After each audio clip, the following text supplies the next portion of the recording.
Micro RNA আবিষ্কার এবং post transcriptional জিন নিয়ন্ত্রণে অনন্য অবদান রাখা এবছর চিকিৎসা শাস্ত্রে যৌথভাবে নোবেল পুরস্কার পেলেন ভিক্টর অ্যামব্রোস এবং গ্যারি রুফকুন।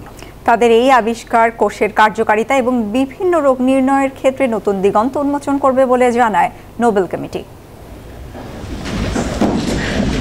নরওয়ের রাজধানী অসলোতে প্রথম দিন ঘোষণা করা হয়েছে চিকিৎসায় নোবেল বিজয়ীর নাম।